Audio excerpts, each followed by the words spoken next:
Ils se disent médiums ou spirites. Ils disent communiquer avec les morts. Certains seraient capables de prendre en photo le visage des fantômes. D'autres pourraient écouter et discuter avec les revenants. C'est une voix d'enfant qui nous dit bonjour. Certains seraient même capables de faire apparaître des entités paranormales venues du monde des esprits. Vous voyez là, au niveau de taille, elle est extrêmement petite. Qui sont ces hommes et ces femmes qui parlent avec l'au-delà? Quelles sont leurs techniques et leurs étranges pouvoirs? Peuvent-ils réellement parler avec les morts? Sans qu'on les appelle, les morts viennent hanter les vivants. Des fantômes parfois bienveillants, souvent effrayants, qui transforment la vie de certaines personnes en cauchemar. Quand je l'ai vu, j'en avais la chair de poule. J'ai dit, mais qu'est-ce que c'est que ce truc? Mais qu'est-ce que c'est que ça? Comment se débarrasser de ces spectres, ces esprits frappeurs, autant de phénomènes inexpliqués qui précipitent parfois les vivants dans la folie? Nous allons partir à la rencontre de spécialistes, de médiums, de chasseurs de fantômes. Et il y a quelqu'un là-haut, stop. Vous entendez? Pour percer les mystères de l'au-delà, ouvrons les dossiers surnaturels.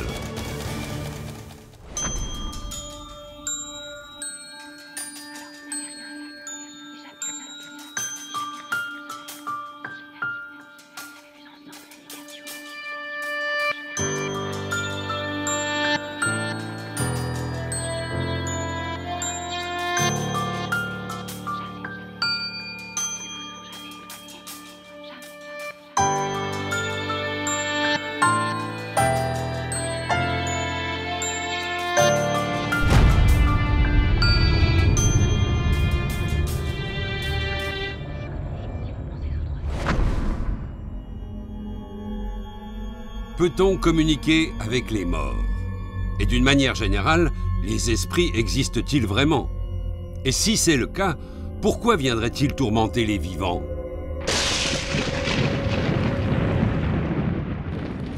Au début de notre enquête, nous avons trouvé sur Internet la carte de France des lieux hantés.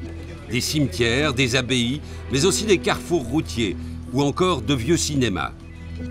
Même si le château ou le manoir hanté reste le lieu de prédilection des âmes errantes. C'est le cas du château de Fougeray, situé à Caux, dans la Vienne. Une jolie bâtisse du XVIe siècle, chargée d'histoire, où les spectres et les anciens habitants continueraient de hanter les lieux. Nous sommes donc partis enquêter dans ce petit village entre Limoges et Poitiers. Nous avons rendez-vous avec la propriétaire du château, Véronique Geoffroy. C'est une passionnée de vieilles demeures. Elle a racheté Fougeray en 2009. Malheureusement pour elle, son coup de cœur a vite tourné au cauchemar. Nous, à la base, on est des fous de château, hein, donc ces gens qui sacrifient tout là, pour la restauration. Premier château, c'était un franc symbolique en 99. On voulait en fait une autre aventure, donc on a acheté celui-ci en 2009. Un détail, cependant, aurait dû attirer l'attention de Véronique. Lorsqu'elle achète le château aux héritiers de l'ancien propriétaire, la demeure est inhabitée depuis plus de 50 ans. Il y avait sûrement plein de familles qui avaient vécu là, il y avait certainement des gens qui étaient morts ici, mais je dirais comme dans toutes les vieilles maisons. Je ne me suis pas posé la question outre mesure, est-ce que l'histoire de Fougeray, elle est pire que l'histoire d'un autre château? J'ai pas vu ça comme ça en fait, non. François est l'époux de Véronique. Il l'a suivie sans hésiter lorsqu'elle a craqué pour le château. Pourtant, lors de leur première visite, ils auraient peut-être dû écouter l'une de leurs filles, qui a eu d'étranges visions. Mathilde, eh ben, la première réflexion qu'elle nous a fait, ce qui est bizarre, c'est avant l'achat, elle nous a dit, mais maman, le château, il y a des gens dedans. Elle avait vu des silhouettes. Les parents ne tiennent pas compte du ressenti de leur fille et achètent le château. Mais très vite, l'impression de l'enfant se confirme. Il y a une présence inquiétante dans cette vieille demeure. Cette fois, c'est Véronique elle-même qui va en faire l'expérience. Les premiers temps qu'on venait là, c'était pour faire des grosses sessions ménage, pour y voir un peu plus clair, des broussailles, tout ça. J'avais sans arrêt l'impression, alors je sais, c'est très subjectif, tout le monde va me dire ah, « mais ça veut rien dire ce que tu dis », d'être épié. cette sensation reste diffuse, jusqu'au jour où Véronique aperçoit une étrange silhouette masculine passer devant elle. Une silhouette toute noire, glisser, traverser une pièce, enfin, super nette et tout. Enfin, je veux dire, je pensais vraiment que, je sais pas, j'avais une maladie mentale qui s'installait, quoi. Au début, Véronique ne dit rien de son malaise. Ce qu'elle ne sait pas, c'est que de son côté, son mari François éprouve les mêmes sensations. Il y a quelqu'un qui était avec moi. Une personne une personne masculine qui était là, sur mon côté gauche, en permanence avec moi. Et je le ressentais, mais vraiment fortement. Véronique est en plein doute. Elle essaye d'ignorer ces apparitions. Mais lorsqu'elle a l'idée de photographier son château pour le faire classer aux monuments historiques, le cauchemar devient alors bien réel. Derrière la fenêtre, je ne l'avais pas vu sur le coup, je ne comprenais pas ce que c'était que ça. Puis c'est quelqu'un qui m'a fait remarquer, qui est médium d'ailleurs, qui m'a dit « T'as quelqu'un derrière ta fenêtre, c'est net ». Et c'est vrai, en plus, quand je l'ai vu, j'en avais la chair de poule. J'ai dit « Qu'est-ce que c'est que ce truc? Mais qu'est-ce que c'est que ça ?» Les photographies, les voici. Derrière la fenêtre, on distingue des visages qui observent la photographe. Véronique est effrayée et finit par s'ouvrir à ses proches sur ce qui la hante. Je voulais plus venir à Fougeray. Et petit à petit, il y a des gens qui me connaissent, qui ont senti mon mal-être et qui ont dit « Mais on dirait que tu l'aimes pas ce château, comment ça se fait ?» Et je dis « Non, mais je me sens mal dedans. » Et puis je sais pas, j'ai dû lâcher quelques infos. Puis ils m'ont dit « Ah ouais, non mais attends, c'est des lieux chargés d'histoire, faut que tu fasses nettoyer. » Nettoyer, cela signifie chasser les fantômes qui pourraient hanter les lieux. Pour ce faire, les amis de Véronique lui conseillent de faire venir un groupe de médiums. Et leur diagnostic est sans appel. Ils photographient une dame dans les escaliers, ils enregistrent des voix. Mais je vous jure, je ne savais plus où j'habitais à la sortie de cette nuit. Il m'a fallu 6 mois pour m'en remettre. Véronique nous a confié les photos prises cette nuit-là. Des formes étranges en ressortent. L'analyse est compliquée. Illusion d'optique ou réel fantôme, difficile de se faire une opinion. Les médiums venus au château de Fougeray ont aussi enregistré des sons étranges. Des fantômes?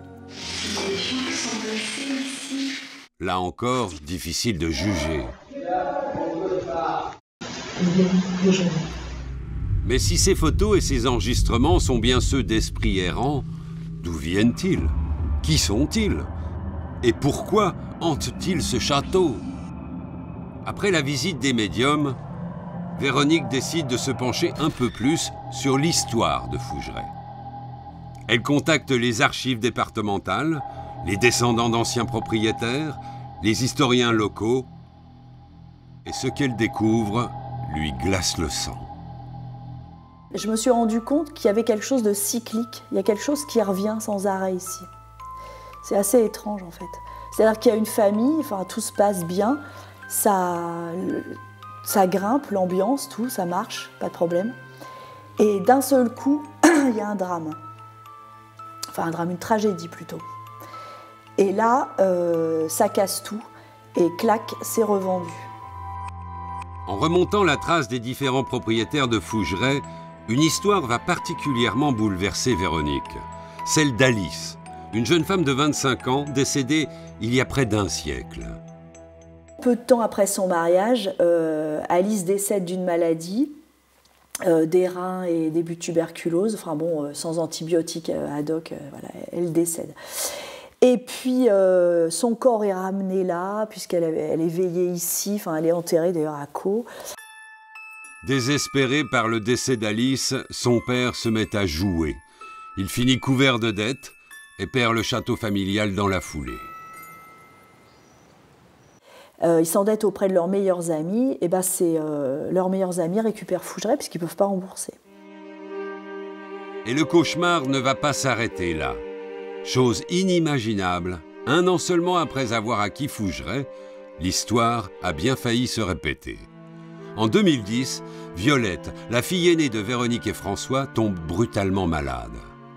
En fin d'après-midi, en fait, Violette s'est mise à avoir mal au dos, un peu diffus, un blocage au niveau rénal, on ne savait pas trop ce qu'elle avait. Le diagnostic ne se fait pas attendre. Violette souffre d'une polynévrite infectieuse.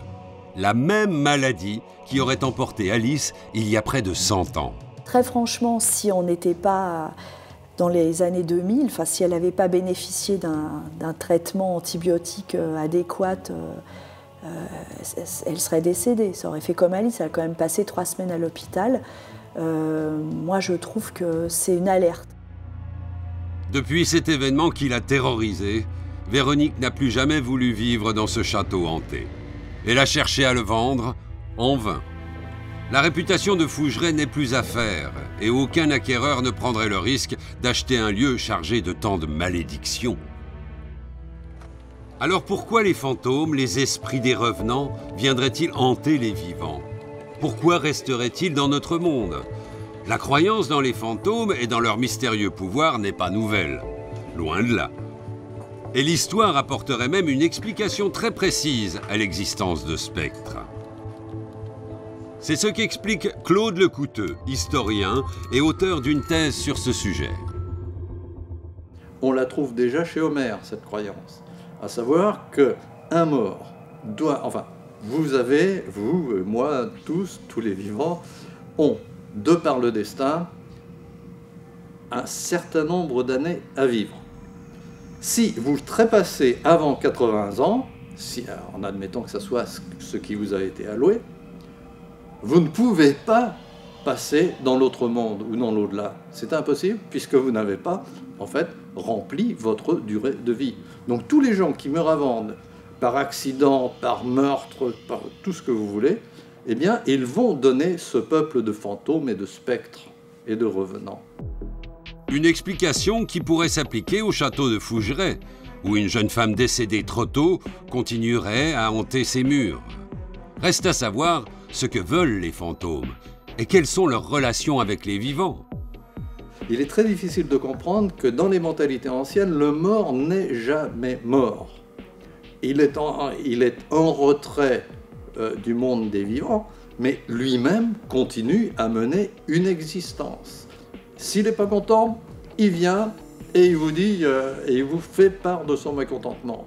Si il a besoin de se venger, il sortira, il viendra se venger. Il est complètement vivant et, en outre, il a conservé le caractère qui était celui de son vivant.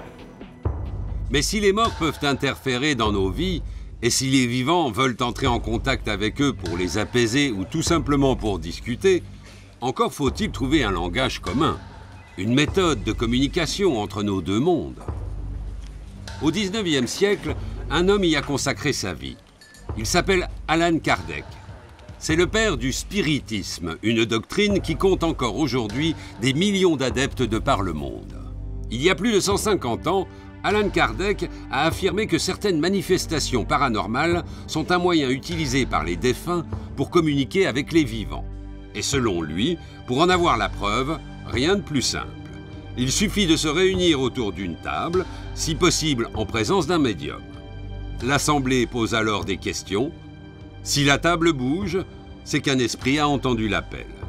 Mais la théorie a bien évidemment ses détracteurs. Yves Lignon était universitaire à Toulouse. Avant d'être en retraite, il avait monté un laboratoire de recherche sur les phénomènes paranormaux. Un très très grand physicien, un nom que tout le monde connaît, qui s'appelle Henri Faraday, bien, a très vite montré que si les guéridons bougeaient, c'est parce qu'on les poussait. C'est vrai que les gens, ils ont beau appuyer les mains à peine, il y a des espèces de crispations musculaires qui se produisent et qui se coordonnent, et ça explique le mouvement. La théorie de Faraday a tout de même ses limites. Certaines manifestations n'ont toujours pas d'explication rationnelle, pas même un début d'hypothèse. Jean-Michel Grand-Cyr a consacré de nombreux articles à ce débat qui fait encore rage entre les scientifiques et les spirites, ceux qui affirment communiquer avec les morts. J'ai souvenir d'avoir lu d'un Camille Flammarion qui, lui, était spirit convaincu au départ, et à la fin, il était plus réservé en disant qu'on avait affaire à ce qu'il appelait des forces naturelles inconnues. C'est-à-dire que les phénomènes étaient réels, mais on ne pouvait pas être absolument certain que ça vienne des esprits. Puis il y avait des gens qui ne voulaient pas l'admettre. Et un jour, il a emmené un savant qui s'appelait Babinet, qui ne croyait absolument pas à ces phénomènes. Et Babinet a assisté à la séance. C'était une séance de table tournante. La table est entrée en lévitation. Babinet a grimpé sur la table, qui était en lévitation, et Babinet avait beau être sur la table, il disait « Je n'y croirais pas, vous ne me ferez jamais croire à des choses comme ça !»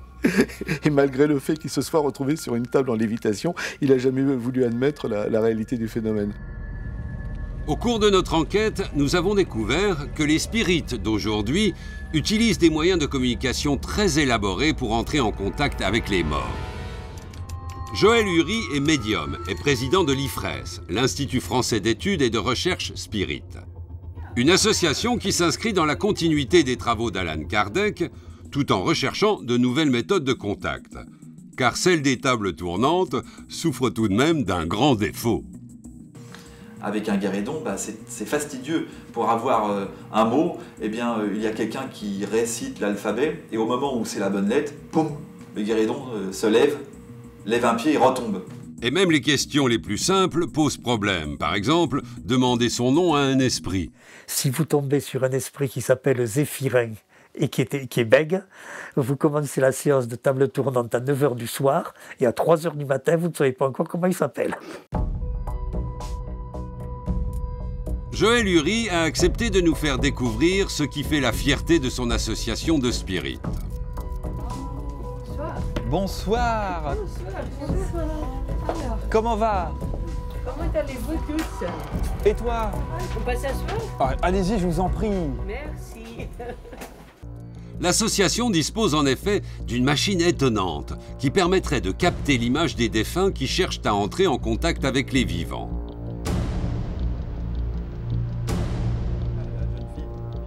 Cette cellule de contact, Joël l'a construite avec les moyens du bord.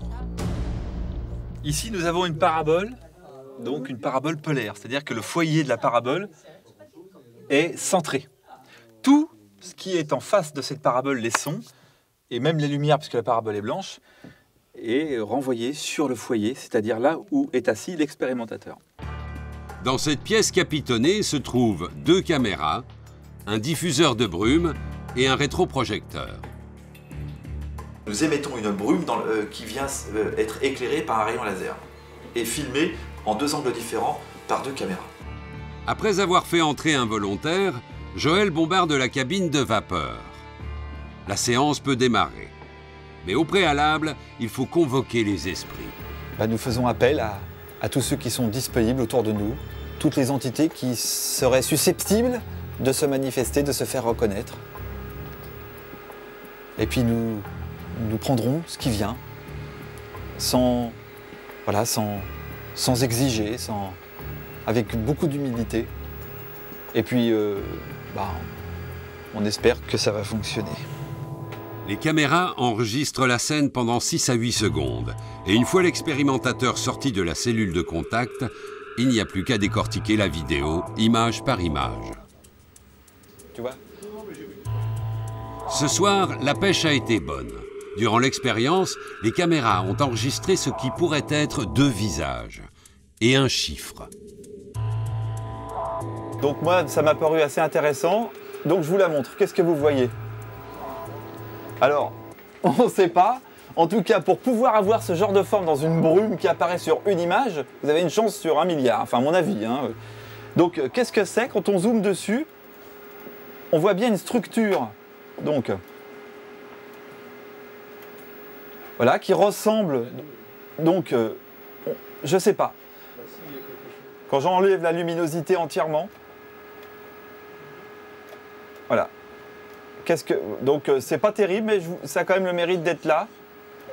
Donc, on dirait un vieux monsieur avec plus beaucoup de cheveux en haut, là, mais bon. Mais comment conçoit-on une machine pour visualiser les esprits? La réponse est à peine croyable. Les plans de la machine auraient été dictés par les esprits des morts eux-mêmes.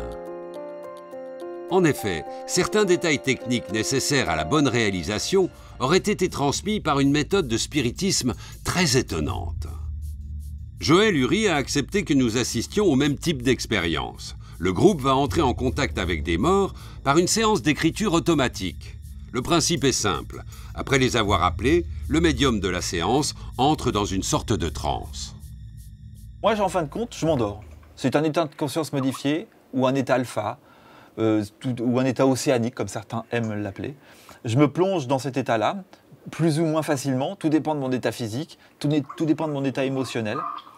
Et au bout de soit 10 minutes ou des fois peut-être une demi-heure, tout dépend, là, je m'endors et à ce moment-là intervient le phénomène de l'écriture.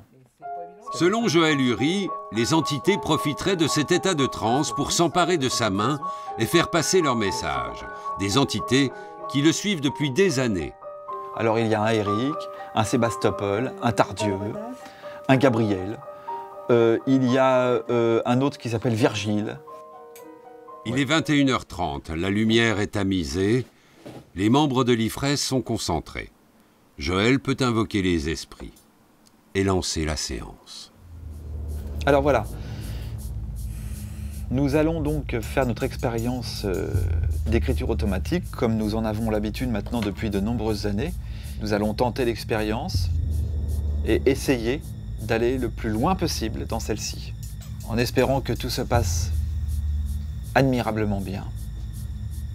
Maintenant, je vais me laisser aller à l'écriture.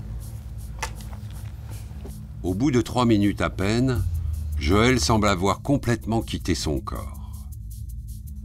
Soudain, sa main s'empare du stylo.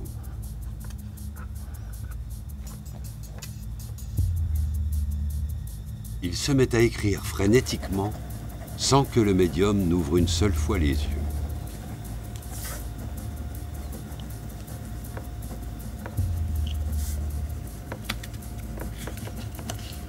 À ses côtés, Laurie est chargée de réceptionner les feuilles et de déchiffrer l'écriture pour enfin lire le message des esprits qui sont entrés en contact avec le groupe.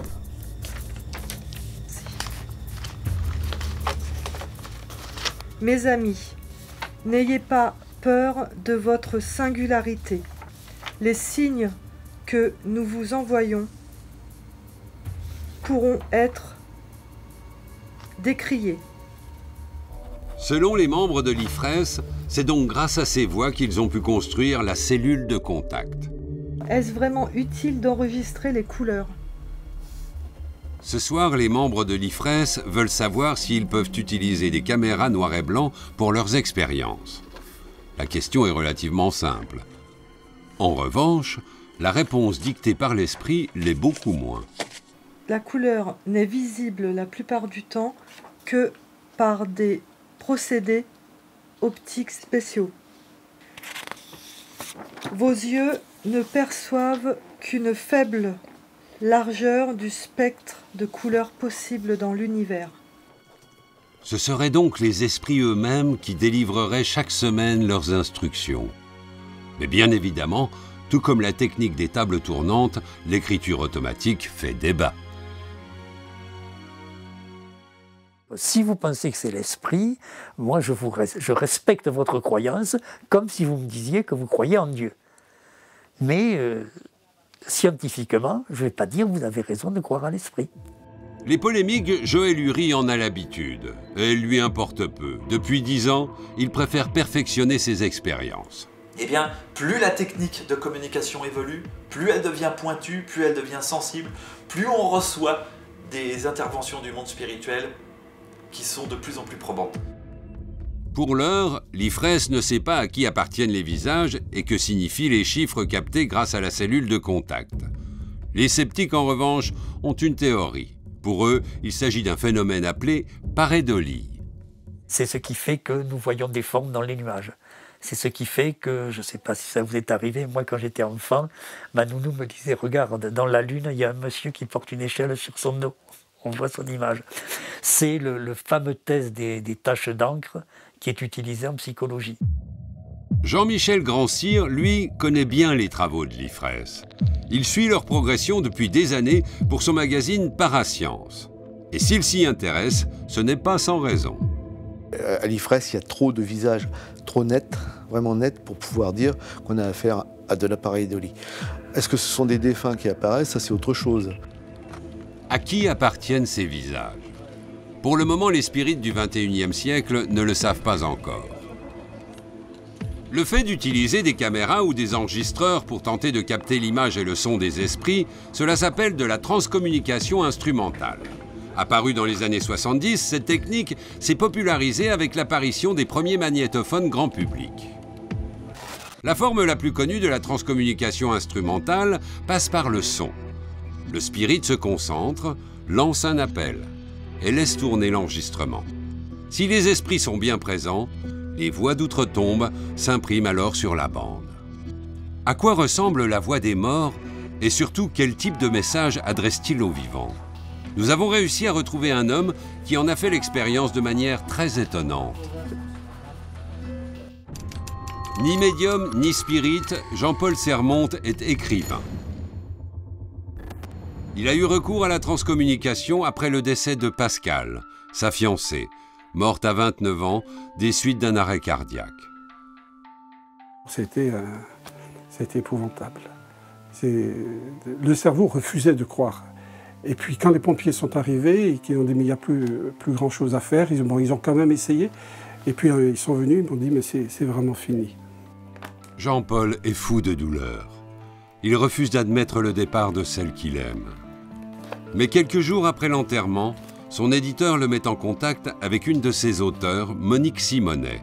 Ancienne institutrice et médium, elle est la pionnière de la transcommunication instrumentale en France. Et donc je crois que mon éditeur a dû lui parler, puisqu'elle m'a appelé aussitôt, et elle m'a dit que je suis de tout cœur avec vous.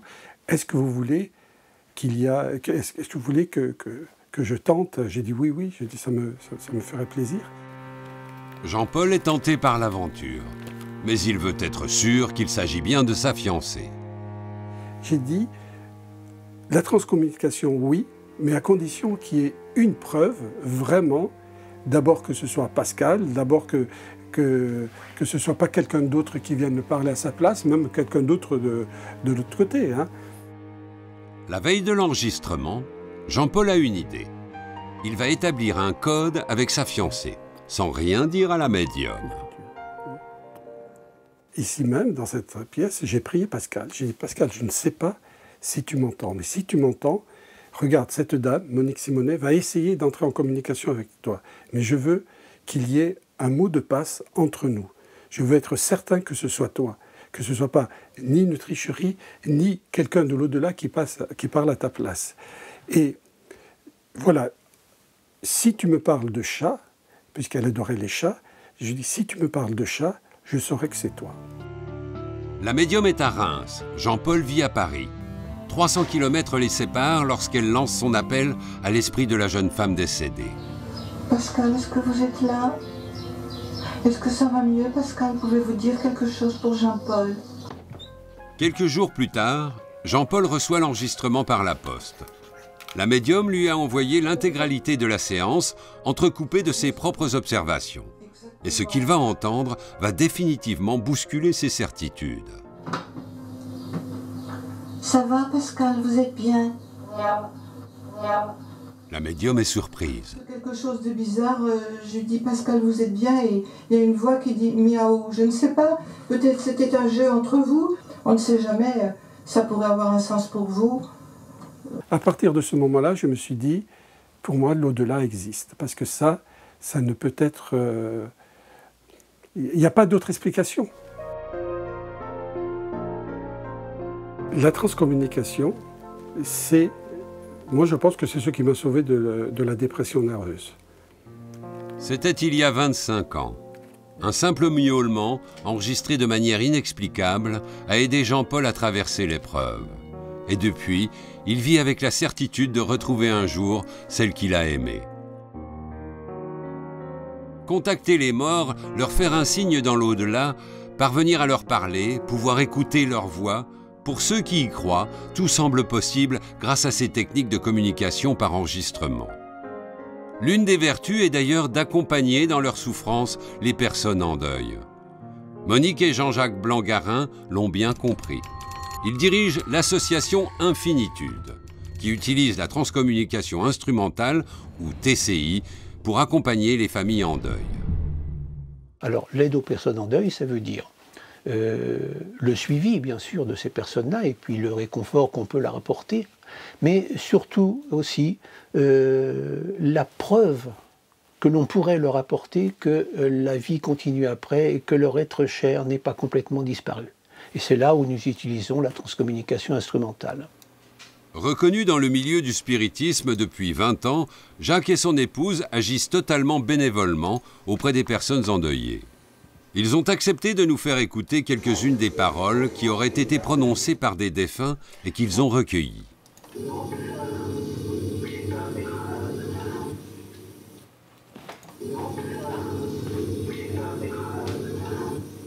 La voix est assez peu audible. Il nous est difficile de comprendre ce qu'elle dit. Jacques décide de nous venir en aide. Moi, là, je vais vous le dire, là. Parce qu'en fait, c'est un chuchotement fort. Hein. Je vais vous le dire, moi, avec ma voix éraillée, là. On est là, mais c'est pas un miracle, là.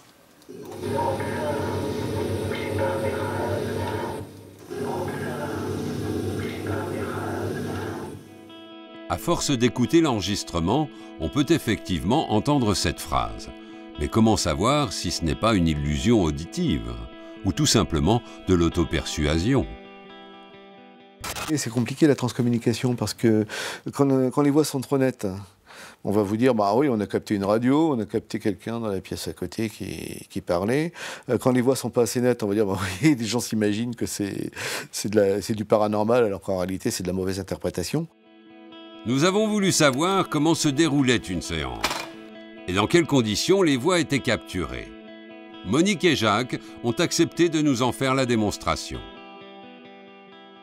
Nous avons un magnétophone ici, équipé d'une cassette audio et un micro associé ici. C'est suffisant comme matériel pour pratiquer de base la TCI. Jacques et Monique ont décidé d'appeler un esprit auquel ils ont souvent affaire lors de leurs séances, un certain Daniel. Alors on ne le connaît pas, il s'est prénommé une fois Daniel, donc on a pris l'habitude de lui demander son concours. Et là, on va donc maintenant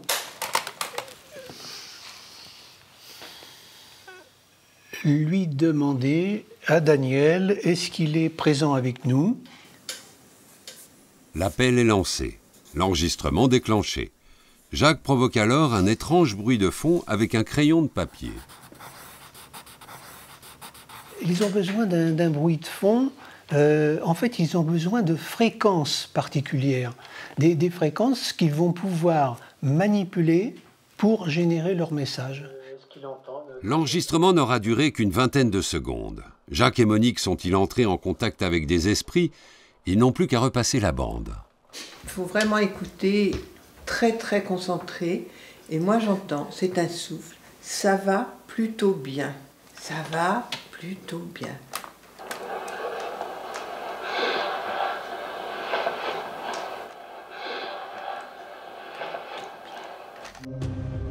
Cette fois encore, le résultat est à l'appréciation de chacun.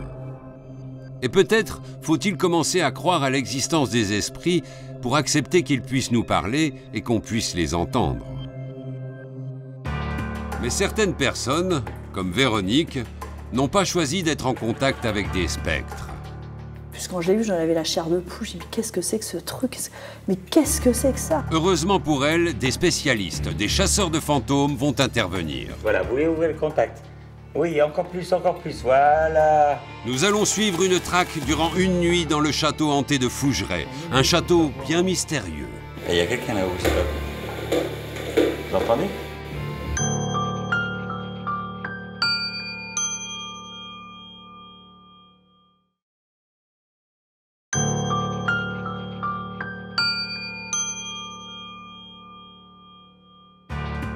Fantômes, spectres, qui sont ces entités de l'au-delà qui viennent parfois terroriser les vivants?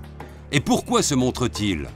Depuis 150 ans, avec le spiritisme ou ce qu'on appelle la transcommunication instrumentale, on tente d'établir le contact avec les morts, pour apaiser les douleurs d'un deuil, comme pour bâtir des machines étranges qui permettraient de photographier des esprits. S'il y a ceux qui cherchent à communiquer à tout prix avec les morts, il y a aussi ceux qui s'en passeraient bien volontiers, car le monde des spectres peut s'avérer terrifiant. Au cours de notre enquête, nous avons découvert des fantômes très célèbres, comme celui de la Dame Blanche, un fantôme féminin qui aime se montrer aux vivants et que l'on retrouve à chaque époque, aux abords des châteaux ou marchant le long des routes. Qui a vraiment vu cette Dame Blanche? Est-ce un mythe? N'est-elle qu'une légende? Pascal Catala, psychologue et membre de l'Institut Métapsychique International, connaît bien le phénomène. Elle a dédié un chapitre entier aux Dames Blanches dans son ouvrage « Apparitions et maisons hantées ». À l'origine, en fait, les Dames Blanches, c'était des esprits tutélaires des familles allemandes et qui arrivaient pour annoncer les morts, les naissances. En fait, elles étaient annonciatrices. Et ce thème mythique ressort dans les autostoppeuses fantômes. L'autostoppeuse fantôme, c'est la version moderne de la Dame Blanche. Dans les années 80, à Palavas, près de Montpellier, 4 jeunes gens âgés de 17 à 25 ans l'auraient aperçu en rentrant de la plage. À l'époque, ces jeunes ne connaissent pas ce qui est souvent considéré comme une légende urbaine. L'histoire de cette femme qui aurait trouvé une mort prématurée et dont le spectre hanterait les routes. Yves Lignon, spécialiste rationnel de l'étrange, s'est particulièrement intéressé à la Dame Blanche de Palavas, à cause d'un détail bien précis. Quand on va passer la journée sur la plage, on rentre tard. On rentre à la nuit tombée. Donc les 2 gars devant, les 2 filles derrière, dans une voiture à 2 portières seulement, c'est un détail intéressant, rentrent. Et ils voient une personne en blanc, près d'un carrefour, qui fait signe, qui a l'air de faire du stop. La voiture s'arrête juste avant ce pont pour faire monter l'autostoppeuse, une femme d'une 50aine d'années. Et c'est là qu'on rentre dans le bizarre. Parce que, pour toutes les histoires de ce type, quand après vous demandez aux gens, alors, une dame en blanc, mais qu'est-ce que ça veut dire? Elle était habillée en blanc, est-ce qu'elle portait un survêtement? Est-ce qu'elle portait une robe de mariée?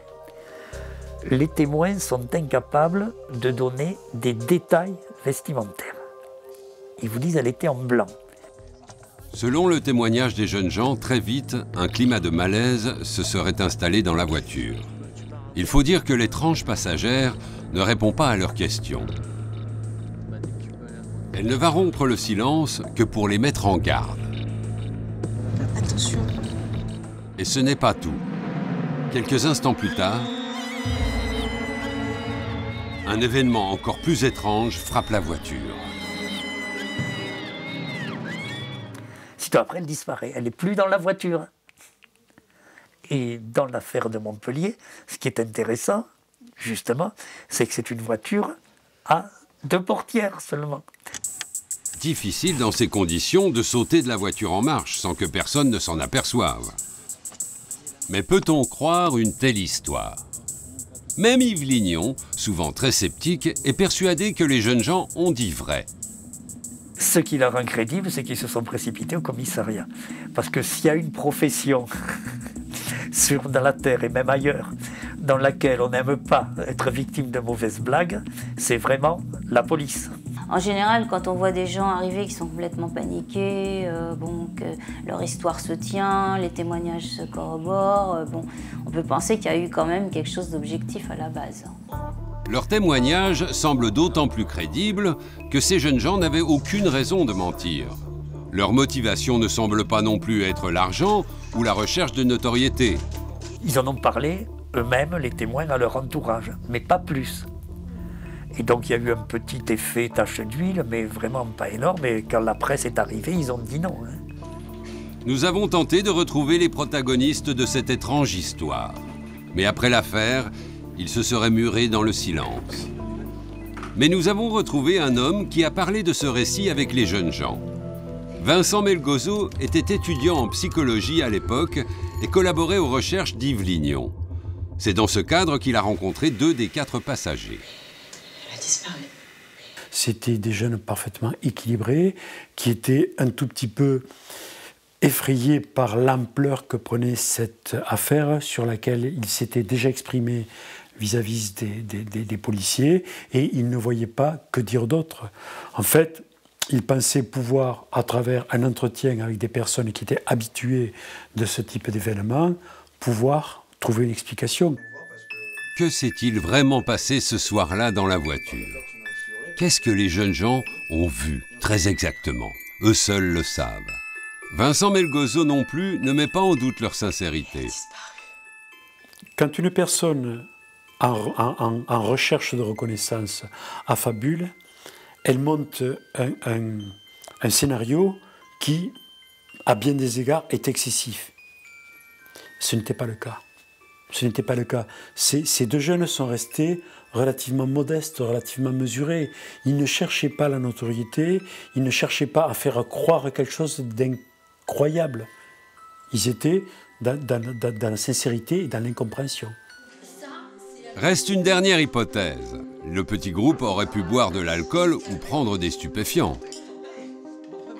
L'apparition de la Dame Blanche serait-elle alors une simple hallucination collective? Non, ce n'est pas une hallucination collective, parce que l'hallucination collective, ça n'existe pas. On le sait depuis longtemps, il n'y a pas d'hallucination collective. L'idée que tout le monde, plusieurs personnes puissent voir la même chose en même temps, non, ça ne tient pas la route, c'est le cas de le dire. Donc effectivement, peut-être que sur la plage, ils ont fumé autre chose que des cigarettes, moi je n'en sais rien. Ça paraît peu probable, parce que là aussi, en arrivant à la police, on s'en serait aperçu qu'ils étaient un peu à côté de leur pompe. Quoi qu'il en soit, dans cette affaire, la police n'a pas ouvert d'enquête. Et le mystère de l'autostoppeuse de Palavas demeure entier. Comme nous l'avons constaté durant notre enquête, de nombreuses personnes cherchent à résoudre ce genre de mystère. Des associations, des groupes de chasseurs de fantômes mènent des enquêtes très poussées. Nous avons contacté l'un d'entre eux. Rendez-vous à Mont-Saint-Martin, en Lorraine.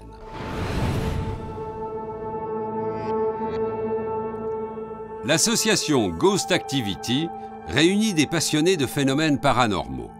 Leur spécialité, la traque des spectres un peu partout en France. Laurent Azzeri est médium. C'est lui qui appelle les esprits pour qu'ils se manifestent. Ici, on se trouve dans l'endroit où on se réunit justement quand on revient de nos traques pour pouvoir faire nos analyses. Aujourd'hui, Laurent a réuni Nasser et David, ses équipiers. Les deux hommes sont techniciens du son de métier. Ensemble, ils épluchent les vidéos de leur dernière chasse aux fantômes. Et cette boule de lumière vient se promener autour de lui. C'est assez étrange. Durant une nuit entière, l'association a posé ses caméras chez des particuliers persuadés d'habiter une ferme hantée.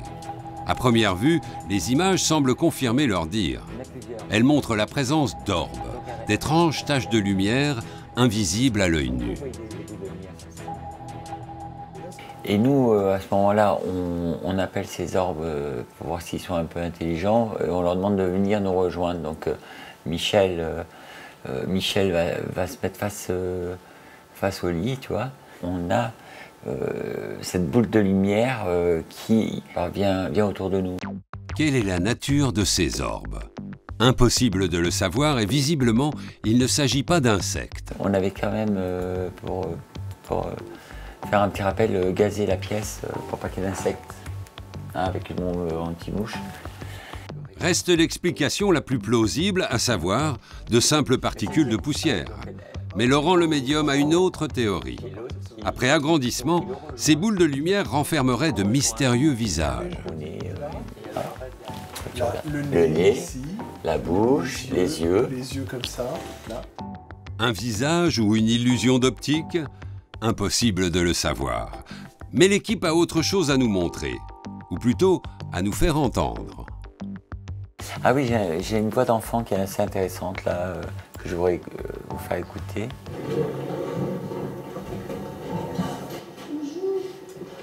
C'est une voix d'enfant qui nous dit bonjour. Cette étonnante petite voix a été enregistrée par l'équipe une nuit de traque aux alentours de 4 h du matin. Il n'y avait pas d'enfant, hein. Ça c'est une certitude. Hein. Parce que c'est dans les bois. Hein. Dans ces conditions, difficile d'expliquer d'où vient ce bonjour. Et il y a plus troublant. Une seconde voix, moins audible, se serait superposée sur la bande. Mais en dehors de la voix, c'est quoi? Quel est le message que vous entendez, vous, la technique, là? C'est difficile à dire. Parce qu'on voit qu'il y a un changement de hauteur de son. Hein. Le son, c'est le métier de Nasser et David. Or, cette deuxième voix, les deux hommes l'entendent également. En revanche, c'est sur le contenu du message que les avis divergent.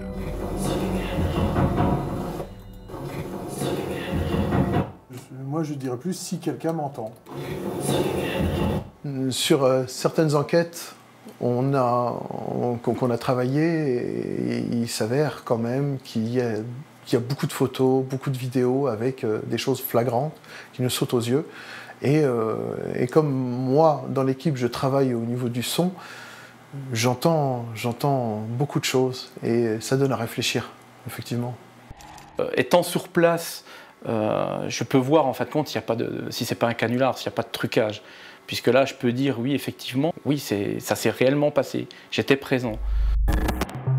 Avec l'équipe de spécialistes de Ghost Activity, nous avons décidé de mener une expérience à Fougeray, ce château qui serait hanté par une jeune femme morte prématurément dans les années 20. Depuis 2009, la nouvelle propriétaire a été confrontée à d'étranges phénomènes. Sur des photos prises au château, de terrifiants visages de spectres apparaissent. À plusieurs reprises, Véronique a tenté de vendre le château, mais la réputation du lieu décourage tout acheteur. Même les gens les plus terre à terre, les plus rationnels, si on leur dit tu vas acheter cette maison, mais attention, on dit que c'est hanté, moi je suis désolée, les gens ça les fait reculer, quoi. Le château de Fougeray est-il vraiment le théâtre d'événements paranormaux? Les morts viennent-ils hanter les vivants? Les spécialistes de l'équipe de Ghost Activity vont peut-être pouvoir donner une réponse. Ouais, c'est pas mal. Joli château. Jolie pièce. Très jolie pièce. Enchanté de faire votre connaissance et merci de nous recevoir. Laurent et son équipe vont passer la nuit à Fougeray pour mener leur traque. Mais avant leur installation, Véronique tient à leur faire le tour du propriétaire. Et ça commence avec le plus impressionnant, la crypte. Alors en fait, là on est dans les premières cryptes, là on est vraiment dans le Fougeray médiéval. Donc on a deux sarcophages, un ici qui a été vidé au 19e. L'intérieur du sarcophage est vide, mais Laurent, le médium du groupe, semble ressentir quelque chose. Parce que là, dans le sarcophage, tu sens quelque chose? J'ai un animal aussi. Vous n'avez pas trouvé d'ossements animaux? En bas. En bas. Ouais. En réalité, la crypte descend jusqu'à 18 mètres sous terre. Et peut-être plus bas encore. Il semblerait en effet que ce passage ait été remblayé. Il y a une deuxième pièce. Le fait qu'ils aient rebouché, parce que pour moi, ils sont descendus. Quelqu'un est descendu il y a très longtemps. Que ça a été rebouché, c'est aussi certainement pour cacher certaines traces de choses qui se sont passées ici. Laurent a bien l'intention de revenir explorer cette crypte un peu plus tard. Mais la visite n'est pas finie. Véronique a choisi les pièces les plus chargées d'histoire, comme l'ancienne salle des maîtres, par exemple. En fait, cette chambre aurait dû être celle de Véronique, mais elle n'a jamais pu y dormir. Bah là, on a eu des trucs assez marrants, mais je vous en dis pas plus. Moi, je pense qu'ici, il y a des choses. Oui. Pour ne pas influencer l'équipe, Véronique ne veut pas leur révéler l'histoire de cette chambre, une histoire particulièrement tragique. Il y a eu plein de fausses couches d'enfants morts, de choses comme ça, un peu glauques, je trouve. Alors qu'il n'entend pas Véronique, Laurent semble justement ressentir une présence. D'enfants morts-nés, choses un peu... On a des épées. C'est bizarre dans ma tête, ça court les gosses. Ouais, Les gosses courir, là. Laurent et son équipe ont une nuit devant eux pour savoir si cette pièce est réellement hantée et par qui. Les chasseurs de fantômes commencent à s'installer. Ok, dictaphone, caméra, Il y a les disques tout est là, c'est bon. Ces passionnés de l'étrange agissent généralement à la demande de propriétaires de lieux hantés, et ce, toujours bénévolement. Ce qui ne les empêche pas de disposer d'un matériel professionnel. On a un peu de toutes sortes. Hein, on a de la caméra, micro, enregistreur. On a vraiment une panoplie complète. Cet impressionnant dispositif sert à piéger le château. Il s'agit de poser des caméras et des micros aux endroits stratégiques, c'est-à-dire là où le médium du groupe a senti des présences. Nous, on est là pour essayer de capturer la moindre image, la moindre photo, vidéo et le moindre son qui pourrait se passer dans le château. Il est près de 23 heures. Après la visite des lieux, Laurent et son équipe finalisent leur installation. Avant chaque traque, il faut vérifier le matériel, un arsenal extrêmement sophistiqué pour piéger des spectres. Et il marche? Et quoi de crochet? Ça c'est les draps, ça c'est les caméras. Il y a des caméras. Ok. Alors là on a une alarme à déclenchement de mouvement, qui est simple. Hein. S'il y a quoi que ce soit qui passe dans la pièce, elle va gueuler. Ici on en a plusieurs, ce sont des lasers qui vont permettre de faire des barrages dans une pièce sur laquelle on va mettre des caméras. Nous avons ici des caméras infrarouges avec une portée de 150 mètres qui vont être placées dans les cryptes et au deuxième étage. L'équipe de Ghost Activity a truffé le château d'alarmes, de caméras et de micros ultra-sensibles. Mais au moment de faire les dernières vérifications, d'étranges soucis techniques apparaissent. Au rez-de-chaussée, David vient de signaler des parasites dans son casque. Non, j'ai toujours ce bourdonnement, hein, c'est gênant. Il pleut dehors, c'est pas ça qu'il entend? Non, il y a... T'entends la pluie? Je viens de changer les micros et en fait les micros sont impeccables, on a changé les câbles. J'essaie de mettre l'alarme en route, elle veut pas fonctionner, tu vois. Pour Laurent, ces problèmes techniques ne sont pas liés au hasard. Dans le couloir, il a senti la présence d'entités, des esprits d'enfants morts. Bon, on a des problèmes techniques, mais ça arrive souvent parce que on a une énergie qui nous bouffe nos piles, ou bien on nous dérègle les appareils pour nous embêter. Mais bon, moi je leur demande l'autorisation de me faire fonctionner le matériel, puisqu'on est là pour... puisqu'il semblerait qu'ils habitent les lieux. Laurent pense qu'une activité paranormale dérègle le matériel. Il veut la mettre en évidence. Il va donc utiliser une méthode assez inattendue. S'il y a quelqu'un dans le couloir, là, chargez-vous d'absorber, de placer votre énergie dans l'eau, un des vapeurs d'eau. À l'aide d'un vaporisateur d'eau minérale, Laurent crée une brume que David va littéralement mitrailler. Ils espèrent ainsi capter des visages ou des silhouettes d'enfants. Une technique régulièrement utilisée par les spirites. Ouh, les enfants, on est encore un petit peu avec vous là. Si vous voulez utiliser... Vas-y. On y va? Attends, laisse descendre l'eau.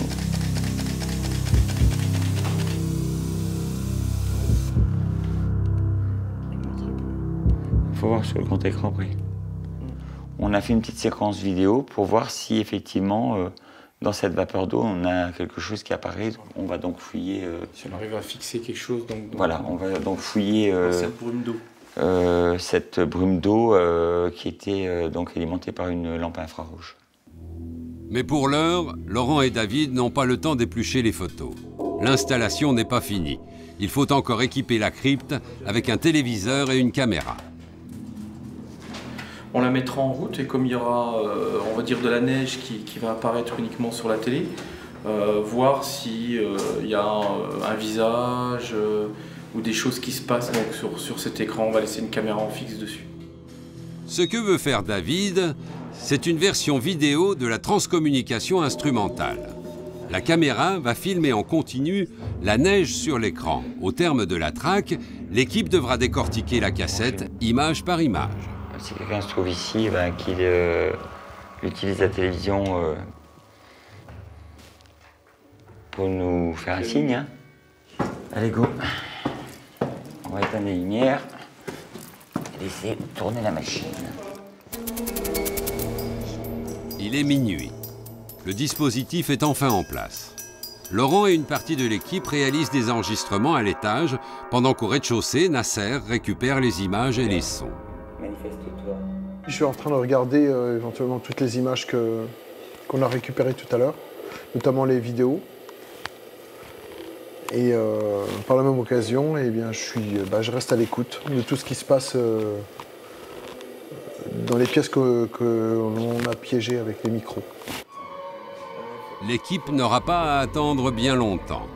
À peine installés, les micros du premier étage enregistrent d'étranges craquements. Il y a rien qui joue là-haut. Écoute. Non mais les... Il y a quelqu'un là-haut. Il y a quelqu'un là-haut, c'est top. Vous entendez? Tout le monde est descendu là. C'est pas un bruit c'est pas un bruit extérieur, c'est un bruit intérieur, ça. Regarde. C'est comme si quelqu'un tapait quelque chose d'autre chose. Cette nuit, Véronique et son mari vont peut-être avoir des réponses à leurs angoisses. T'entends? De son côté, Laurent est persuadé que ces bruits sont des bruits de pas. Mais pour en avoir la certitude, il veut leur avis. Vous allez entendre vraiment... C'est au fond, vraiment loin, on entend un...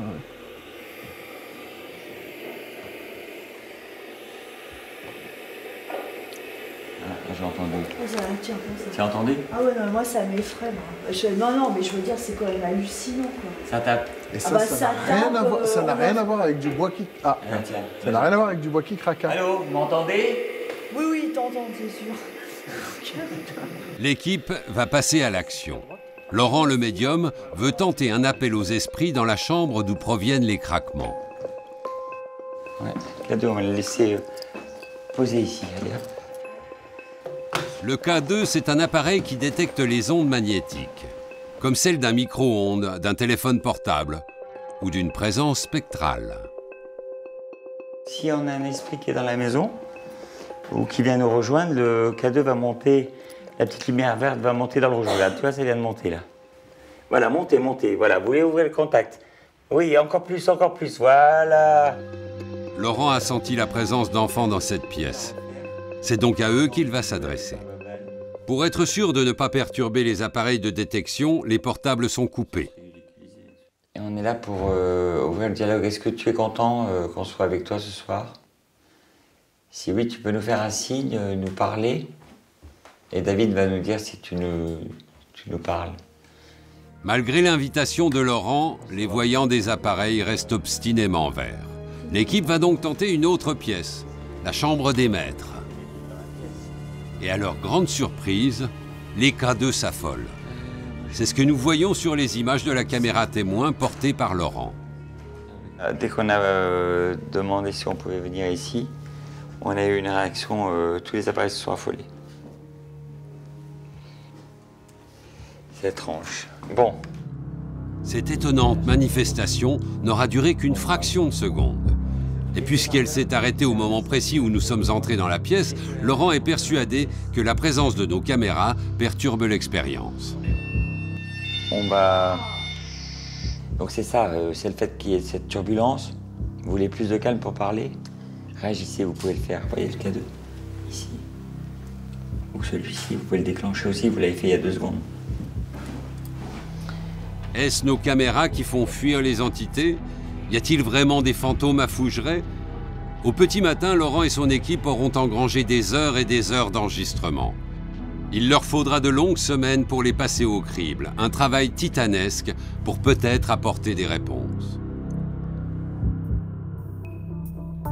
En attendant, nous nous sommes demandé si par le passé, d'autres personnes avaient réussi à obtenir des preuves de l'existence des spectres. Des fantômes, des ectoplasmes, Internet en regorge. Seulement, on sait aujourd'hui que la plupart des photos ont été grossièrement truquées. Pourtant, une expérience a attiré notre attention. Elle a été tentée à Paris, il y a près d'1 siècle, avec un médium polonais très impressionnant. Pour en savoir plus, nous nous sommes rendus à Paris, où existe une fondation très sérieuse réunissant chercheurs et psychologues autour du paranormal. C'est l'IMI, Institut Métapsychique International. L'Institut a été créé en 1919 par des scientifiques de renom. Ils vont se pencher sur la dernière toccade des salons parisiens, les phénomènes spirites, très en vogue après la guerre. Mario Varvoglis est chercheur en sciences cognitives. Il est président de l'IMI depuis 10 ans.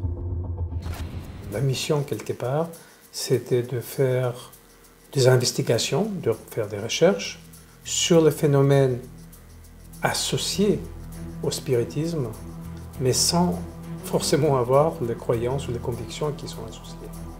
Deux illustres scientifiques de l'IMI, Gelé et Richet, ont entendu parler d'un homme hors du commun.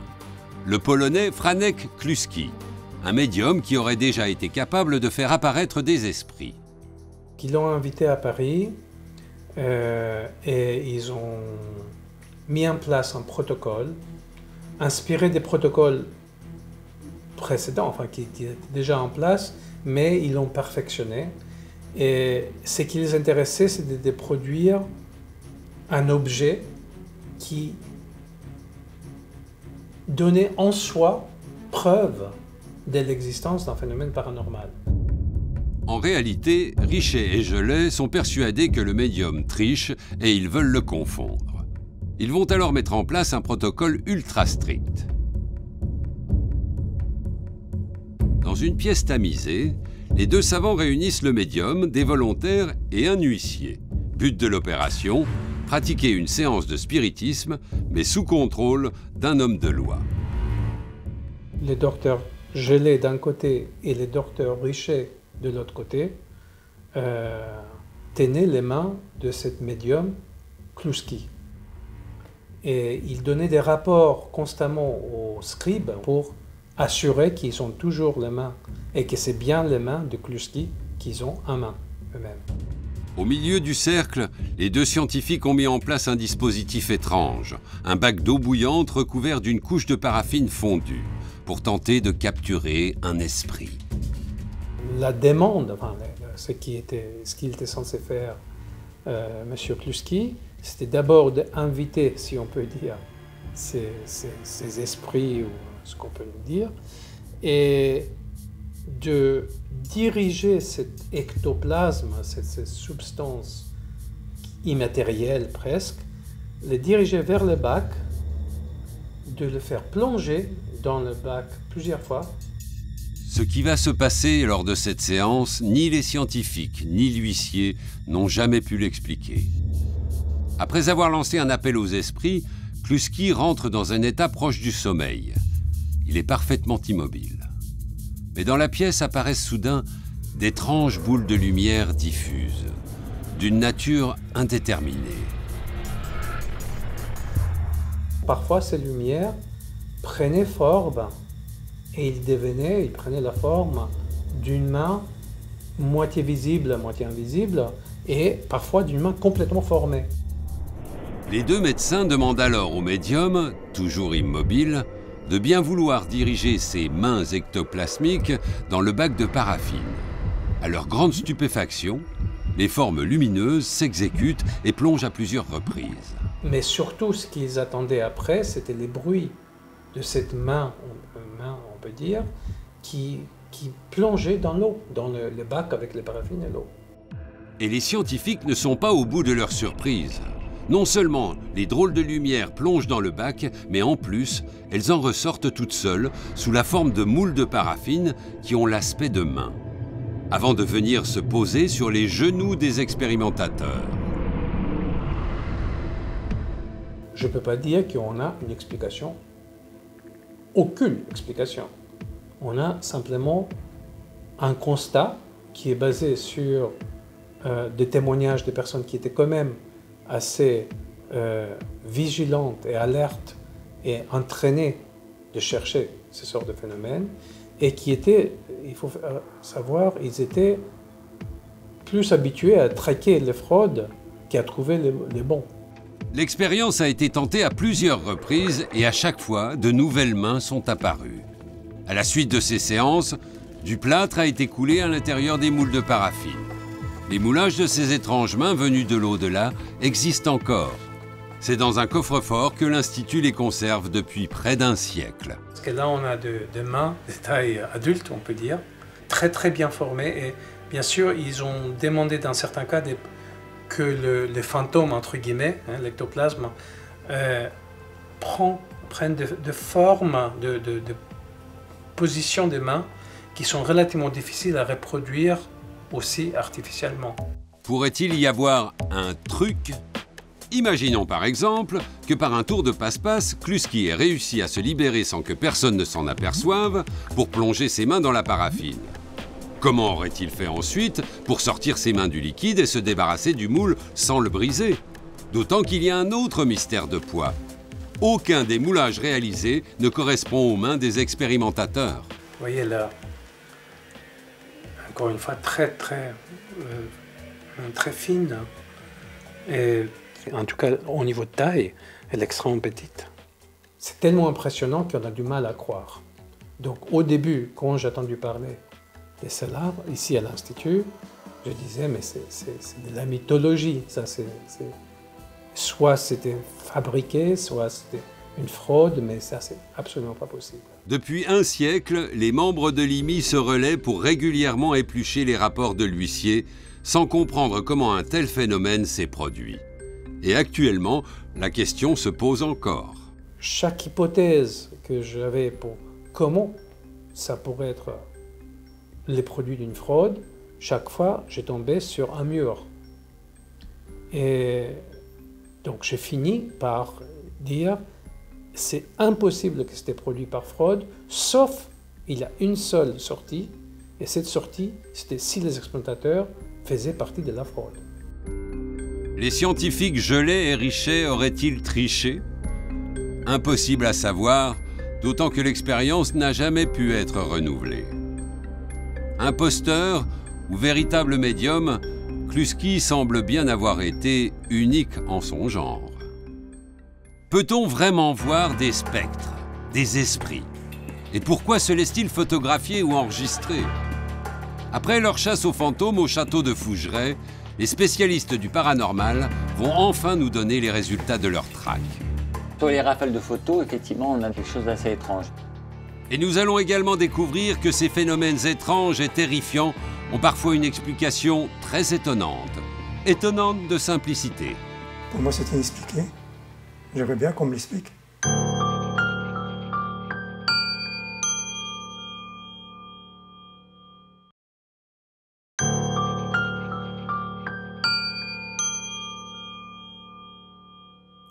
Qu'on les appelle spirites ou médiums, ils disent communiquer avec les morts et dialoguer avec les esprits. Mais comment peuvent-ils être sûrs que ces signes paranormaux leur sont bien adressés par des fantômes? Comment expliquer ces phénomènes étranges qui parfois terrifient les vivants? 3 semaines ont passé après la traque des fantômes du château de Fougeray. L'équipe de Ghost Activity a fini d'éplucher les 12 heures d'enregistrement vidéo et audio pris sur place. Ils nous proposent de découvrir le résultat. Souvenez-vous, ce soir-là, l'équipe avait entendu des bruits de pas à l'étage supérieur du château alors que tout le monde était en bas. Un phénomène étrange et dont l'explication n'a pas été simple à trouver. Donc on a cherché pendant des heures et des heures d'où pouvaient venir ces bruits. Est-ce que c'était un spectre qui courait dans le couloir ou est-ce que c'était simplement quelque chose d'explicable? Et là, on a découvert, et on peut le voir ici, donc, hein, au-dessus de nous, cette bassine qui était là pour recevoir l'eau qui coulait du toit. Effectivement, quand il pleuvait, on avait des gouttes à gouttes. Exactement. Et des fois, même une succession de gouttes qui fait penser... qui nous laisse penser, effectivement, que... Avec, bon, étant donné que la pièce n'est pas forcément remplie d'objets qui absorbent le son, du coup, il y a une certaine résonance qui parcourt le couloir et ça donne l'impression d'entendre quelqu'un qui court. Donc pour vous, c'est pas un bruit extérieur, c'est un bruit intérieur, ça. Regarde. C'est comme si quelqu'un tapait quelque chose. Si une simple infiltration d'eau suffit à semer le trouble, on pourrait penser que le château n'est tout simplement pas hanté. Mais cette nuit-là, l'équipe a pris des centaines et des centaines de photos. Selon Laurent, certaines d'entre elles révèlent une présence paranormale. Sur les rafales de photos, effectivement, on a quelque chose d'assez étrange. Si j'agrandis, comme on peut le voir, donc ici on a une forme un peu bizarre qui apparaît, et une deuxième qui est plus légère à ce niveau-là. Pour obtenir ce cliché, Laurent avait bombardé de la vapeur d'eau dans le couloir. Des visages apparaîtraient dans ce nuage de gouttelettes en suspension. Comme à chaque fois, si certains y croient, pour d'autres, c'est un simple effet d'optique. En revanche, à l'extérieur du château, l'équipe aurait capturé un autre visage. Un peu plus net cette fois, et sans aucune intervention préalable.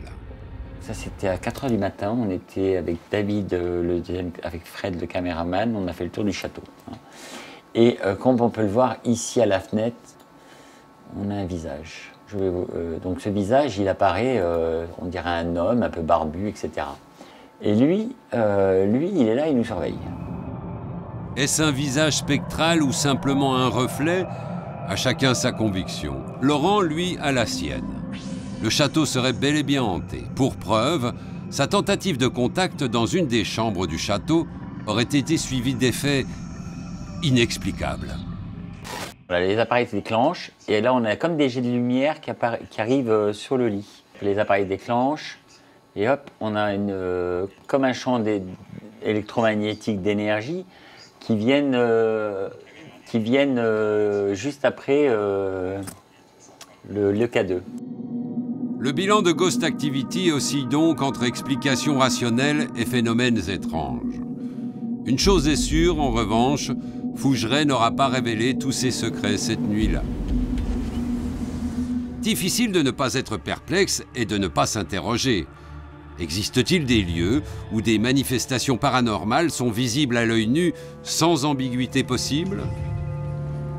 De retour à la rédaction, nous avons cherché s'il existait au moins un cas en France. La réponse vient de notre spécialiste Yves Lignon. Il y a une quarantaine d'années, il a travaillé sur une affaire troublante. Quand j'ai eu connaissance du dossier, c'était en 1976 et les phénomènes dataient de 3 ans. Et ce dossier, il avait avant tout été constitué par la brigade de gendarmerie locale. Et dans cette affaire-là, la brigade de gendarmerie a fait un travail d'une qualité scientifique exceptionnelle. Nous sommes en 1973, à quelques kilomètres de Nevers, dans la Nièvre. La Machine est alors une petite ville minière sans histoire. Mais au mois de novembre de cette même année, un événement incroyable va mobiliser les effectifs de la gendarmerie locale. Dans cette commune, il existe encore des maisons ouvrières, qui sont des maisons de plein pied et qu'on a divisées en 2 appartements. Il y a une cloison donc, qui sépare 2 appartements, l'un à droite, l'autre à gauche. Et dans cette cloison, on entendait des coups. Très vite, la rumeur commence à circuler en ville. La maison de la rue C de la cité ouvrière serait hantée. Des bruits étranges résonneraient chaque soir dans la cloison mitoyenne. Des coups qui seraient capables de répondre aux questions de l'enfant de la famille. Que le garçon posait des questions et le mur répondait en tapant. À l'époque des faits, le gendarme Guibert est jeune brigadier à la Machine. C'est lui qui va prendre l'affaire en main. Aujourd'hui, il est âgé de 80 ans, mais il n'a pas oublié l'enquête la plus incroyable de sa carrière. C'est la seule affaire de ce type que j'ai eu à traiter. On a bien été obligé d'intervenir parce que l'ordre public commençait à se troubler, c'était à la limite. Hein. Il y avait trop de gens qui y allaient, c'était un défilé. Le soir, c'était 10-15 personnes qui attendaient pour entendre. Il faut se mettre à la place des gens. Ils ont vécu, là, la famille Perrault a vécu un moment vraiment difficile. Hein. Alerté par la rumeur, le gendarme Guibert décide alors de faire une visite de courtoisie à la famille pour constater la chose et chercher une éventuelle supercherie. J'ai 2 de mes gendarmes qui se sont transportés sur place et qui ont constaté que ça tapait. Le gosse interrogeait l'esprit, l'esprit était là, tapait un coup, 2 coups. Les gendarmes ont vérifié, pas de branchement, pas de magnétophone, rien du tout. Ils ont vérifié de la cave au grenier. Un dans la chambre, un gendarme dans la chambre des parents, juste séparé par cette petite cloison. Un dans la chambre du gamin et le gamin dans son lit. Désemparé par le phénomène, le jeune brigadier a alors l'idée d'enregistrer les séances de questions-réponses avec le mur. 20 ans plus tard, il a conservé précieusement les enregistrements. Alors ça, c'est le gamin. Esprit, es-tu là? Si t'es là, tape 2 coups. Est-ce que tu m'aimes? Si oui, tape 1 coup. Est-ce que les gendarmes sont ici? Oui. Si c'est oui, tape 1 coup. Est-ce que tu as peur des gendarmes? Si oui, tape 2 coups. Quand le gamin sifflait une chanson à la mode de l'époque, hein, c'était il y a 40 ans, 41 ans, eh bien le mur battait la mesure pour l'accompagner. Écoute-moi bien.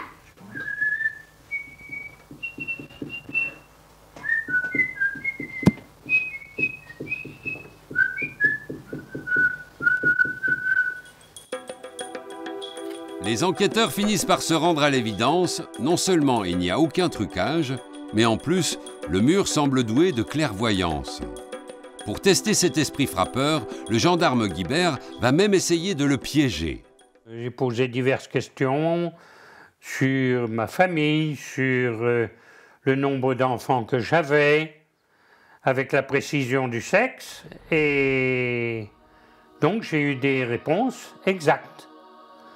Le nombre de gendarmes qu'il y avait à la gendarmerie de la Machine. Et ça a tapé 6 coups. En principe, nous étions 4 à la brigade depuis déjà un certain temps, et nous étions 6 depuis le matin même, parce que j'avais reçu un renfort de 2 gendarmes mobiles de la brigade de Decize depuis le matin. Donc ça a tapé 6 coups. Personne ne savait que nous étions 6 ce jour-là. Comment un simple mur de briques peut-il avoir cette information? Encore aujourd'hui, le gendarme Guibert s'interroge. D'autant que cet étrange dialogue ne durera que très peu de temps. Après un mois de tapage, le mur se taira définitivement, sans laisser aux enquêteurs le temps de percer le mystère. Du côté des parapsychologues, en revanche, ce type de phénomène est bien connu. Les Allemands lui ont même donné un nom, Poltergeist, ce qui signifie « esprit frappeur ». Ce sont des phénomènes, des mouvements d'objets pouvant aller jusqu'à des coups dans le mur. Donc je prends mouvement d'objet au sens très large. Parce qu'a priori, s'il y a des coups dans le mur, c'est qu'il y a quelque chose qui frappe. Pouvant aller jusqu'à ces bombardements de cailloux, je prends mouvement d'objet très large dans l'autre sens. Et qui se produisent dans des conditions qui déroutent la physique. C'est surtout des mouvements d'objets, des objets qui se déplacent tout seuls, qui peuvent avoir des trajectoires complètement ahurissantes, en zigzag, se tourner à angle droit dans un couloir, des pots de fleurs qui volent dans la pièce. Bon. Difficile d'imaginer que des objets puissent se mouvoir seuls dans une pièce. Et pourtant, le cas le plus impressionnant de Poltergeist, c'est à Arc-Watripon, en Belgique, que nous l'avons trouvé. En 1993, cette maison, située à quelques kilomètres du village, va devenir le théâtre d'événements qui vont défrayer la chronique et déchaîner la presse.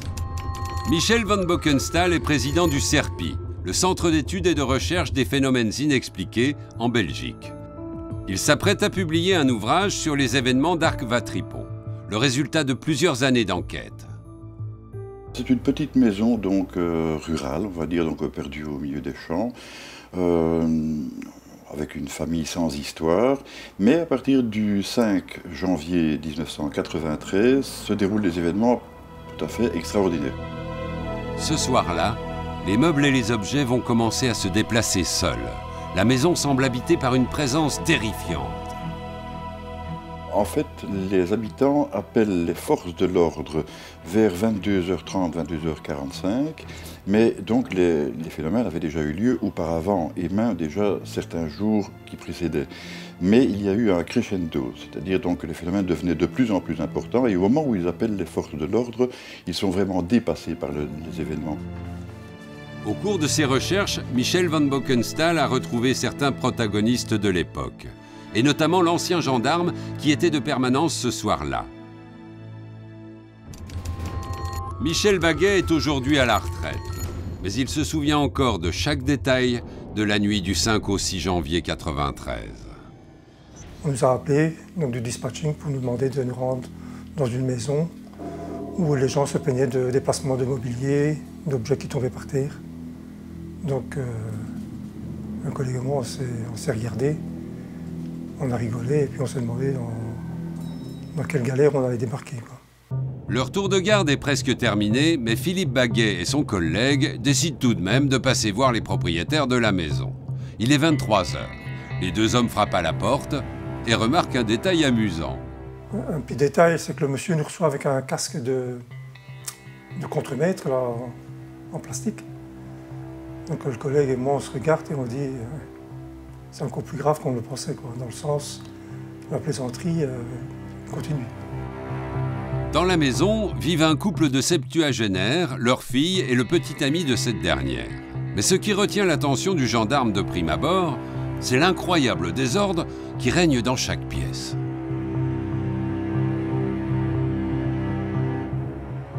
Donc dans la première pièce où nous rentrons, il y a des mobiliers par terre, des débris, des bibelots qui jonchent le sol.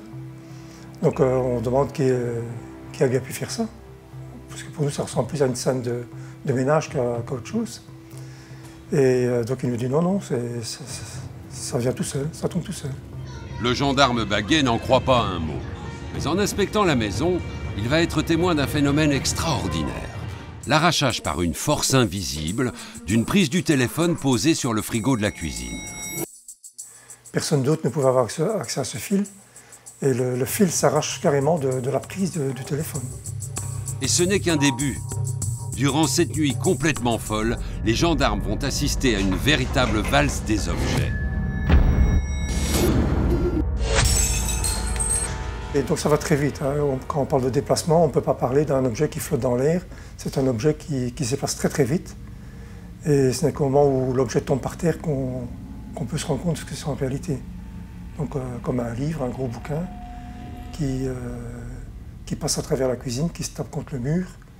Et une fois au sol, le coin du bouquin est carrément plié. Les officiels, gendarmes et policiers ont vu pendant environ 48 heures durant, d'affilée, eux-mêmes, tous les phénomènes, c'est-à-dire donc les objets qui se déplaçaient devant leurs yeux, médusés, sans pouvoir trouver d'explication quelle qu'elle soit. Ces photos, prises par les enquêteurs, ont été transmises au parquet de Mons. On y voit les dégâts constatés durant ces 48 longues heures. Bois de lit arrachés, marbre fendu, vitres brisées, meubles renversés. Mon témoignage ici ne tente pas à vouloir prouver quelque chose. Donc je rapporte des faits, c'est tout. Pour moi, c'est inexpliqué. J'aimerais bien qu'on me l'explique. On a parlé de tour de magie, on a parlé d'hypnotisme. Je crois que s'il y avait vraiment tour de magie, on aurait quand même pu retrouver, vu le nombre de phénomènes qui se produisent sur quelques mètres carrés, on aurait pu trouver des artifices, ficelles, pétards, je ne sais pas. Si à ce jour, le gendarme Baguet n'a toujours pas d'explication, les experts, eux, ont une théorie. Une théorie incroyable. Malgré les apparences, ces manifestations ne seraient pas l'œuvre d'un fantôme. Au contraire, il y aurait une explication bien plus rationnelle. L'hypothèse parapsychologique, c'est que le poltergeist aurait son origine dans une espèce de force qui émanerait d'une personne présente sur les lieux. Mais ça, de façon complètement inconsciente, la personne ne s'en apercevrait pas. Dans le jargon parapsychologique, c'est ce qu'on appelle l'agent du poltergeist. Une personne souvent jeune et atteinte d'un profond mal-être. Disons qu'elle aurait une certaine tension psychologique, vraiment de gros problèmes, mais au lieu d'avoir une réaction psychosomatique normale, habituelle, disons, avoir un lumbago ou, je sais pas, un ulcère d'estomac, eh bien, elle extérioriserait donc tout ce malaise sur les objets de la maison. Dans l'affaire d'Arc Vatripon, l'attention des experts s'est assez rapidement portée sur un jeune homme. Éric, le petit ami d'une des filles de la famille. À l'époque des faits, il avait tout juste 24 ans et le profil parfait de l'agent du poltergeist. Il est originaire de la région de Braine-le-Comte. Il est également croyant mais pas pratiquant. Il est surtout soupçonné d'avoir participé à des séances de spiritisme et 4 ans avant les faits, il a été victime d'un grave accident de la circulation duquel s'en est suivi donc un traumatisme crânien avec probablement trépanation. Selon les rapports d'enquête, les phénomènes auraient en effet commencé 1 mois après l'arrivée d'Éric au sein de la famille. À l'époque, le jeune homme est au chômage et en rupture avec ses proches. C'est pourquoi les parents de sa fiancée l'avaient recueilli. Il a été adopté par cette famille dans un esprit, je dirais, de charité chrétienne. Mais visiblement, le jeune garçon et sa petite amie ont bien du mal à vivre leur histoire dans la famille de la jeune fille. Des gens aux mœurs très traditionnelles. De ce côté-là, on arrive dans un sujet assez complexe, parce qu'on peut très bien imaginer que ces gens d'un certain âge, et donc très pieux, n'aient pas accepté certaines choses. La cohabitation, d'accord. Paradoxalement, de pouvoir se trouver dans le même lit, mais peut-être, c'est une hypothèse, l'interdiction d'avoir des relations sexuelles avant le mariage. Ce qui, dans ce cas, supposerait un supplice de Tantale et une épée de Damoclès. Le malaise du jeune garçon et une profonde frustration sont peut-être à l'origine de phénomènes que même les enquêteurs n'ont pas pu expliquer. Au final, le poltergeist d'Arc Vatripon aura duré 6 mois environ, avant de s'arrêter aussi brutalement qu'il était apparu. À la lumière des événements d'Arc Vatripon, nous nous sommes à nouveau penchés sur l'affaire de l'esprit frappeur de la machine.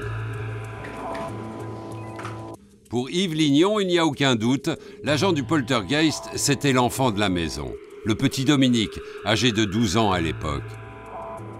C'était un enfant unique, c'était un enfant arrivé sur le tard, comme on le dit, et il était couvé au point d'être étouffé. Et ça, il le ressentait, il le disait. Et le mur a été un exutoire. Aujourd'hui, le petit Dominique est âgé d'une 50aine d'années. Et Éric en a 45. Nous avons tenté de les retrouver, mais l'un comme l'autre fuit tout contact avec les médias. Malgré les théories parapsychologiques qui expliqueraient l'apparition de poltergeist, ces 2 affaires resteront donc à jamais bien mystérieuses. Les spectres, les fantômes, les ectoplasmes, les poltergeists, autant de phénomènes paranormaux qui viendraient rappeler aux vivants que les morts font aussi partie de leur vie. Certains y voient une manière d'apaiser le deuil, d'autres sont effrayés par ces apparitions, les plus sceptiques, quant à eux, ne voient qu'arnaque et supercherie. Alors faut-il y croire? Faut-il l'accepter? Peut-on réellement communiquer avec les morts? À chacun ses idées, à chacun ses croyances.